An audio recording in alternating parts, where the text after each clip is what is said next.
తెలంగాణలో పనిచేస్తున్న ముగ్గురు సీనియర్ ఐపీఎస్ అధికారులు ఏపీకి వెళ్లాలని ఎంహెచ్ఏ ఆదేశించింది. హోంశాఖ ఆదేశాలతో సీనియర్ ఐపీఎస్ అధికారులు తర్జన భర్జన పడుతున్నారు. మాజీ డీజీపీ అంజనీ కుమార్, అభిలాష్ బిస్తా, అభిషేక్ మహంతి తక్షణం రిలీవ్ కావాలని ఎంహెచ్ఏ ఆదేశించింది.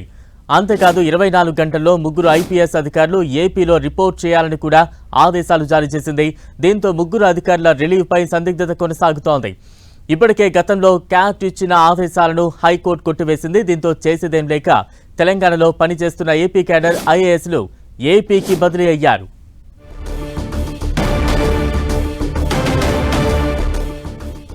ఇక తాజా అప్డేట్స్ అందించేందుకు మా ప్రతినిధి సునీల్ సిద్ధంగా ఉన్నారు. సునీల్,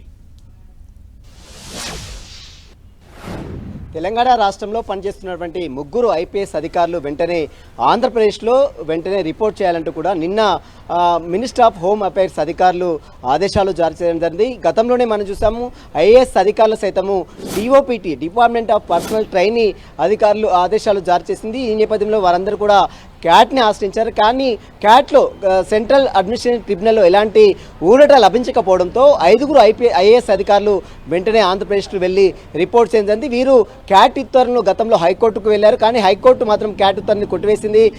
మొత్తం మీద అటు ఐఏఎస్ అధికారులకు, మరోవైపు గతంలో ఐపీఎస్ అధికారులకు ఎలాంటి ఊరట లభించలేకపోవడంతో గతంలో కొంతమంది ఆంధ్రప్రదేశ్ క్యాడర్లో రిలీవ్ కావడం జరిగింది. మరోవైపు నిన్న మనం చూసాం ముగ్గురు ఐపీఎస్ అధికారులు, సీనియర్ ఐపీఎస్ అధికారులుగా ఉన్నటువంటి మాజీ డీజీపీగా పనిచేస్తున్నటువంటి అంజనీ కుమార్ కావచ్చు, మరోవైపు అభిలాష్ బిస్తా ప్రస్తుతం దాంట్లో డైరెక్టర్గా పనిచేస్తుంది అభిలాష్ బిస్తా కావచ్చు, మరోవైపు కరీంనగర్ కమిషనర్గా, పోలీస్ కమిషనర్గా పనిచేస్తున్నటువంటి అభిషేక్ మహంతి, ఈ ముగ్గురిని కూడా వెంటనే ఆంధ్రప్రదేశ్లో వెళ్ళి రిపోర్ట్ చేయాలంటూ కూడా అటు మినిస్టర్ ఆఫ్ హోమ్ అఫైర్స్ అధికారులు ఆదేశాలు జారీ చేశారు. ఈ ఆదేశాల నేపథ్యంలో వారు తర్జన భర్జన అవుతున్నారు. మరి గతంలో ఇచ్చినటువంటి ఆదేశాలకు అనుగుణంగా ఇప్పుడు మరి వెళ్ళి రిపోర్ట్ చేస్తారా లేదా అనేది మాత్రం ఈరోజు సాయంత్రం వరకు ఒక క్లారిటీ కూడా వచ్చే అవకాశం ఉంది. బలరాం, సునీల్, అంటే ఏమైనా టైం బౌండ్ లాంటిది విధించిందా? ఎప్పటిలోగా ఏపీకి వాళ్ళు రిపోర్ట్ చేయాల్సి ఉంటుంది?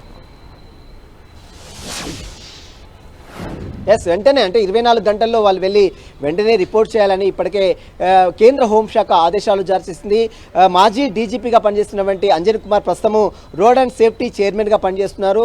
దాదాపు ఇంకా 8 నెలలు అతని పదవి కాలం ఉంది. కాబట్టి ఈ సమయంలో అతను వెళ్ళి రిలీవ్ అవుతాడా లేదా అనేది కూడా ఒక సస్పెన్స్ అయితే కొనసాగుతుంది. ప్రస్తుతం అతను లీవ్లో ఉన్నట్లు కూడా తెలుస్తుంది. కాబట్టి అతను మరి జాయిన్ అవుతాడా లేదా అనేది కూడా సందిగ్ధత కొనసాగుతుంది. దీంతోపాటు మరోవైపు అభిలాష్ బిస్తా, ప్రస్తుతం అప్పా డైరెక్టర్గా ఉన్నటువంటి అభిలాష్ బిస్తా ప్రస్తుతం అయితే మా అప్పా డైరెక్టర్గా పనిచేస్తుంది. ఆమె కూడా వెంటనే వెళ్ళి రిలీవ్ కావాలంటూ కూడా ఇప్పటికే మినిస్టర్ ఆఫ్ హోమ్ అఫైర్స్ అధికారులు ఆదేశాలు జారీ చేశారు. దీంతో పాటు మరోవైపు అటు కరీంనగర్ పోలీస్ కమిషనర్గా పనిచేస్తున్నటువంటి అభిషేక్ మహంతి, ఇతను కూడా వెంటనే వెళ్ళి రిలీవ్ కావాలంటూ కూడా ఆదేశాలు జారీ చేసింది. ఈ ముగ్గురు ఐపీఎస్ అధికారులు కూడా గతంలోనే ఏపీ క్యాడర్ చెందినటువంటి వారు, కానీ తెలంగాణ రాష్ట్రంలోనే కొనసాగుతున్నారు. గతంలో వీరందరూ కూడా వెళ్ళాలంటూ కూడా అటు డిఓపిటి ఉత్తర్వులు జారీ చేసినప్పుడు కూడా కొంత క్యాట్ని ఆశ్రయించారు. వారు క్యాట్ ఆదేశాలకు అనుగుణంగానే ఇక్కడ కొనసాగుతున్నారు. ఈ క్యాట్ని తీర్పును సవాల్ చేస్తూ గతంలో హైకోర్టులో పిటిషన్ దాఖలైంది. కొంతమందికి ఊరట ఇచ్చింది, కొంతమంది పిటిషన్ ఇంకా పెండింగ్ లోనే ఉంది. ప్రస్తుతం మాజీ డీజీపీ అంజనీ కుమార్ పిటిషన్ ఇంకా తెలంగాణ హైకోర్టులో